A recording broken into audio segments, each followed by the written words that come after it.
السلام علیکم ناظرین، MR نیوز اسٹوڈیو سے میں ہوں کنزا تنویر۔ اب تک کی تازہ ترین ہیڈ لائنز۔ قومی اسمبلی میں وزیر اعظم عمران خان کے خلاف تحریک عدم اعتماد کامیاب ہو گئی، جس کے بعد وہ ملک کے وزیر اعظم نہیں رہے اور ساتھ ہی عدم اعتماد کے ذریعے ہٹائے جانے والے ملک کے پہلے وزیر اعظم بن گئے۔ وزیر اعظم عمران خان نے 18 اگست 2018 کو وزارت عظمیٰ کے عہدے کا حلف اٹھایا تھا اور آج 10 اپریل کو ان کے خلاف قومی اسمبلی میں تحریک عدم اعتماد کامیاب ہو گئی، جس کے بعد ان کی وزارت عظمیٰ کا عہدہ اپنے اختتام کو پہنچا۔ سابق حکومت میں وزیر مملکت برائے پارلیمانی امور کی ذمہ داریاں نبھانے والے علی محمد خان ایوان سے جاتے وقت اپنے لیڈر عمران خان سے منسلک ایک چیز ساتھ لے گئے اور انہوں نے کہا کہ یہ تب بھی واپس کریں گے جب عمران خان دوبارہ وزیر اعظم کے عہدے پر فائز ہوں گے۔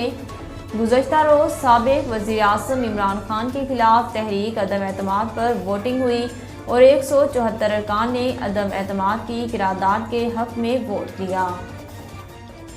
پاکستان تحریک انصاف کے چیئرمین اور سابق وزیر اعظم عمران خان نے آج پارٹی کی کور کمیٹی کا اجلاس طلب کر لیا ہے۔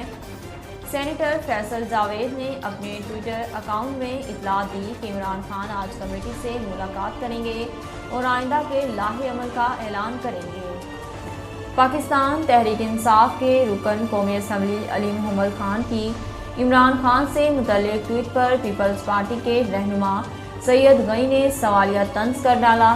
گزشتہ روز قومی اسمبلی میں عمران خان کے خلاف پیش کی گئی تحریک عدم اعتماد کامیاب ہوئی تھی اور قرارداد کے حق میں 174 ووٹ پڑے تھے۔